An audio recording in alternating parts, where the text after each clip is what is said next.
dad gaaraya ku dhowaad 3,000 oo qof ayaa isugu yimid magaalada St Paul xarunta weyn ee Excel Energy si ay u baceeyaan cunto gaaraysa 6 milyan oo cunto nafaqaysan ah oo la geynayo Soomaaliya. waxa barnaamijkan oo socon doona muddo 4 cisho ah ugu deeqay cuntadan hay'adda Feed My Starving Children oo fadhigeedu yahay gobolka Minnesota.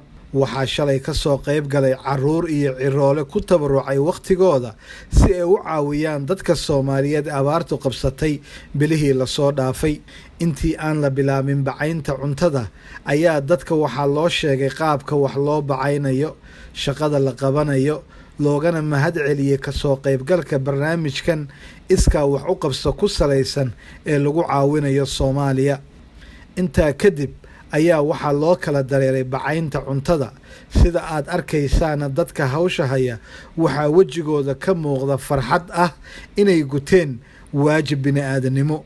intaa kadib waxaan weydiiyey aragtidooda siday u arkaan barnaamijkan.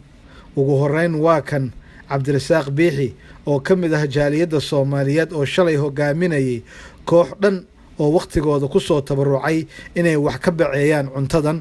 maanta halkan waxaan isugu nimid in aan maaragtay 6 milyan oo raashin ah inaan u box gareyno Soomaaliya, abaaraha ka taagan Soomaaliya. hay'ado waxa waa markii ugu horeysay ee dadka muslimka ah gobolkan degan khaasatan Soomaalida masaajidadooda iyo kaniisadaha gobolkanba ay isu yimaadeen oo ay wada shaqeeyeen ayagoo ka wada shaqeynaya in muddo 4 maalmood sida u jeedaan raashinkaas oo ah raashin nafaqo leh loo aruuriyo maxaa la yiraahdaa Soomaaliya. numberka aan rabnay inaan soo saarno waa 6 milyan. horeyna waxaan u dirnay 1 milyan iyo xoogaa 1 milyan iyo bar oo isla maantadan iyo shalay lagu qaybinayo xamar. waxaan u mahad celinayaa hay'adda la yiraahdo Feed My Starving Children. waa hay'ad weyn ee ka shaqeysa 70 wadan. dadka waxaan u sheegaynaa maanta ayay bilaabatay oo Friday ah, laakiin Saturday oo dhan waa la shaqeynayaa, Sunday oo dhan waa la shaqeynayaa ilaa iyo Monday galabtii. marka waa Ramadan, waa ajar weyn in dadku yimaado oo meeshaan ka soo qayb gala weeye. But yeah, people are here. We're working together. Somalis, non-Somalis, Christians, Muslims, everybody's here to Minnesota.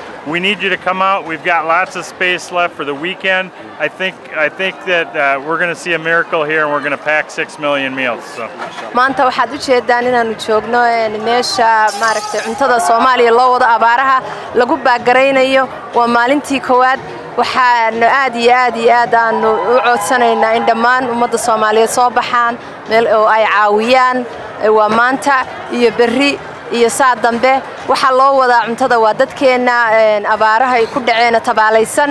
marka dhammaan dadku ha soo baxaan yar iyo weyn. maasha Allah maanta dadka yaryar baa u badan, dadka waaweynina guryaha ka soo baxaan oo qayb weyn ha ka qaataan caawimadan ama maxay toolay tabarucaadkan loo wado dalkeeni hooyo. maxaa rabaan aan idhaho aad u mahadsantihiin dadka imaaday maanta. maasha Allah dad aad u badan ay imaaday. 95% ka maxaa waaye youth-ka. maxaa isdhihi lahaa dadka waaweyn ha imaadaan, masaajidayaasha ha imaadaan. shaqo aad u fiican meeshaan laga sameeynaya. cuntada Soomaaliya loo dirayaa insha Allah waana ajir maalin soon ah waaye. waxa weeye basaan ku nimid meesha aan ku nimaanay waxaan u soconno u dhimanayna walaalaheena baabaa waaye xoogeena kama xasdayno balanti kale hadaan awoodin. walaalayaal wallahi inaan la hadlaa aniga xalay tiri ayaan shaqo galay runta hadaan sheego waxaan ka soo baxay waqti dhow gurigay wax yar ayaan joogay waana gami waayay inaan nasto oo seexdo walaalahay oo baahan xoogeygana waa sadaqaysana. marka gabdhaha Soomaaliyeed waxaan u sheegayaa inay dadkooda ay la u adeegaan.